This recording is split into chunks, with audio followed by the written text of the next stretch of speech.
Assalamualaikum. My name is Nur Syaidat Alwani binti Syarizam and my metric number is 281472. So in this video, we will be discussing about the bank Muamalat SWOT analysis. So to begin this discussion, I would like to explain a little bit about the background of Bank Muamalat Malaysia Berhad. Okay, Bank Muamalat is established on 1 October 1999 and is governed by Islamic Financial Service Act 2013. As a full-fledged Islamic financial institution, the bank offers its customer a broad range of services, meeting the needs of both individuals and institutions. Individuals can obtain service from Bank Muamalat, ranging from deposit accounts, asset management, financing needs for automobiles, home and personal use, as well as wealth management products such as family and general takaful investment, and also Islamic estate planning, as well as non-financial products such as Islamic funeral management, Quranic learning, and halal tours from Bank Muamalat. These services are the essence of what Bank Muamalat offers. Customers who are corporation or institution may take use of the whole product range that is available from this bank, which include cash management, payment solutions, including trade and export finance, as well as international foreign exchange, financing, and capital market activities. The SWOT analysis, which stands for Strengths, Weaknesses, Opportunities, and Threats, is a framework that is used to analyze the competitive position of a firm as well as to generate strategic planning. The internal and external elements, as well as the potential for the present and the future, are analyzed in SWOT analysis. A SWOT analysis is often presented in the form of a square that has been cut into 4 quadrants, with each quadrant devoted to a different aspect of the SWOT analysis. This graphic representation offers a concise synopsis of the current standing of the firm. Even if not every item that falls under a certain category will necessarily be of the same level of significance, every point that falls under that heading should nevertheless offer vital insight into the balance of possibilities and threats, advantages and disadvantages, and so forth.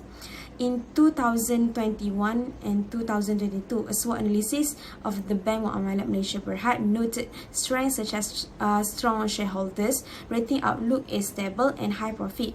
However, it is also noted weaknesses, which is the Islamic bank is highly competitive, but not to forget, Bank Muamalat have a lot of opportunities, such as increasing popularity in Islamic banking, promoting product outside of the banking industry, such as takaful and Islamic unit trust, launch a digital gold investment platform, and lastly is they are targeting 20,000 Sharia compliant credit cards.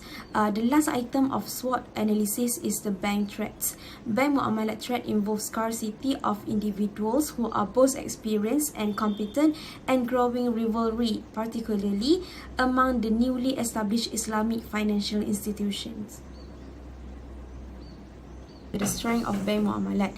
Bank Muamalat is now the focus of a possible takeover by the financial conglomerate Affin Banks Holding Berhad, which may purchase a share in the company from the Malaysian Sovereign Fund Khazanah Nasional Berhad and DRB Highcom Berhad in order to form the country's 4th biggest Islamic bank in terms of assets. DRB Highcom owns 70% of Bank Islam Malaysia Berhad, while Khazanah is responsible for the remaining 20%. In addition to Bank Islam Malaysia Berhad, which has managed to maintain its position as the industry leader, Bank Muamalat Malaysia Berhad is the other domestic Islamic bank in the nation that is still an independent institution.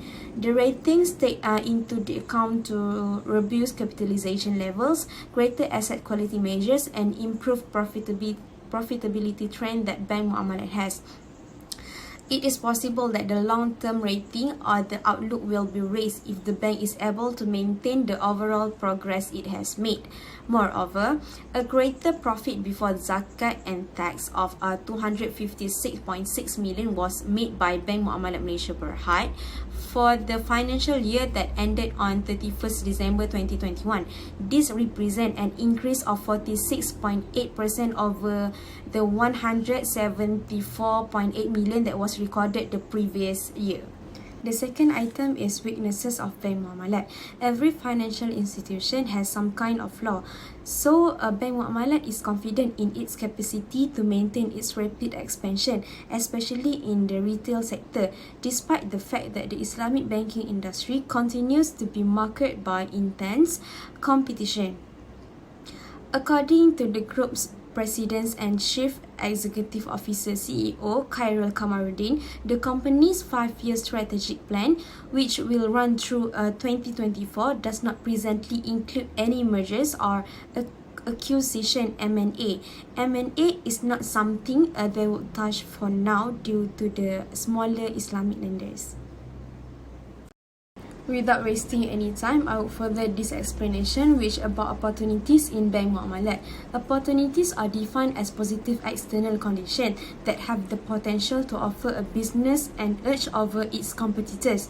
Beginning in early April 2022, Bank Muamalat Malaysia Berhad, or as known as Bank Muamalat, has set a goal to have 20,000 completely Sharia compliant credit cards, namely Bank Muamalat Visa Platinum I and Bank Muamalat Visa Infinite I, subscribed for use within the first 12 months of operation. Moreover, customer of Bank Muamalat Malaysia Berhad will soon be able to invest in gold via a mobile applications thanks to the introduction of Easy Gold, the first Sharia-based digital gold investment platform that Bank Muamalat has developed and released, which is the Easy Gold platform is just for the client.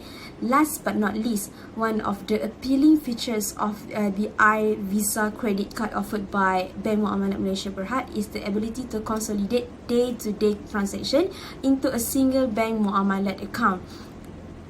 This transaction may include face-to-face, contactless, and internet purchases. Because they only have to deal with one financial institution, cardholders are able to more easily and effectively manage their accounts. Thanks to this benefit. The very last item in SWOT analysis is threat. The term threat is used to describe several elements that may provide a risk of damage to an organization or bank. For instance, increasing level of competitiveness are one of the dangers that face the bank muamalat. With the introduction of 5 new participants, particularly 3 banks from the Middle East, the already cutthroat competition in the banking business and Islamic banking in particular will become much more intense. So, because convincing consumers may not be a challenge for this bank, it is expected that they will compete on the basis of ease by placing a significant emphasis on information technology.